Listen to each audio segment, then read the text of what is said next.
So when we speak about addiction as a chronic disease of the brain, what does it mean?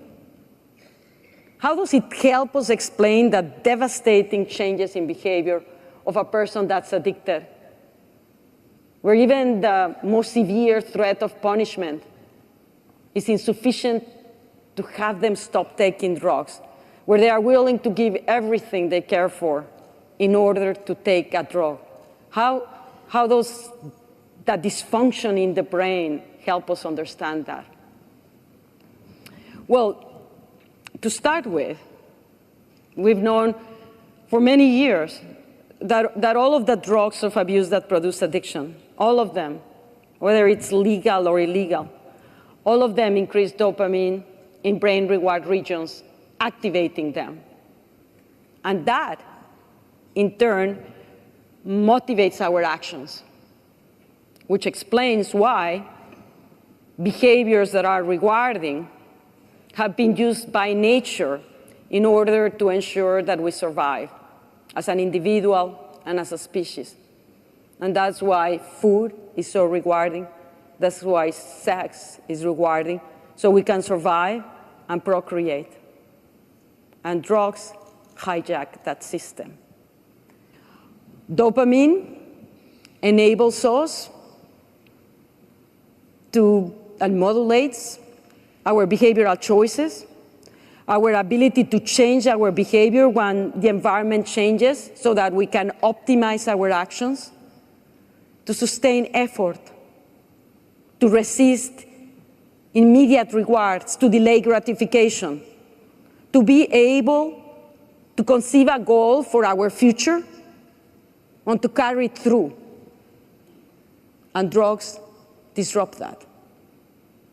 So it made perfect sense that one of the first theories regarding why a person that's addicted will take drugs was because in them, their brains was much more sensitive to the rewarding effects of drugs.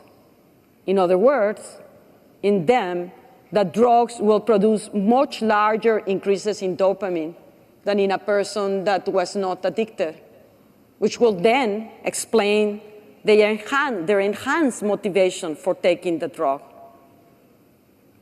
Except that the research showed that that was not the case.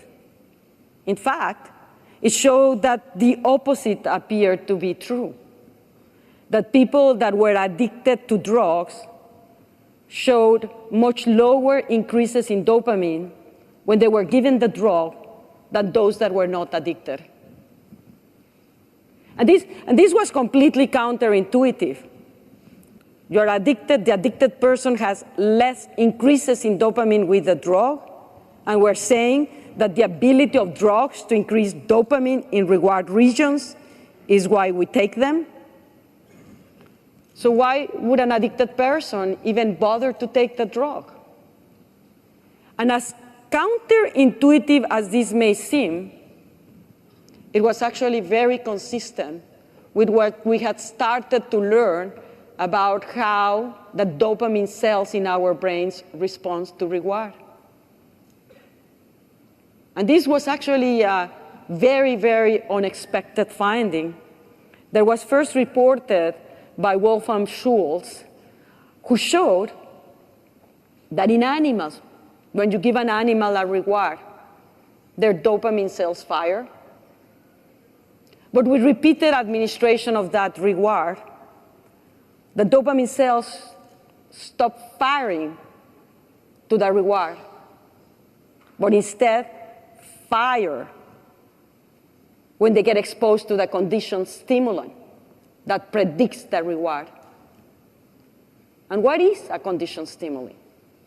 A conditioned stimuli is that one that has been associated by its temporal sequence or by its spatial presence with the actual experience of the reward. And this conditioned stimuli, by itself, increases dopamine. And when we increase dopamine, that activates the motivation and drive that leads you to want to consume that particular reward.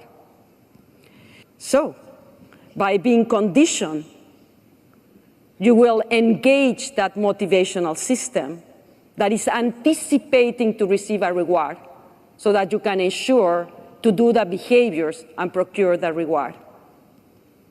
And this is exactly why people that are addicted to drugs have the enhanced motivation to take them, because they have been conditioned. They have been conditioned to the place where they take drugs. They have been conditioned to the dealer that sells them their drugs, to the friends with which they get high.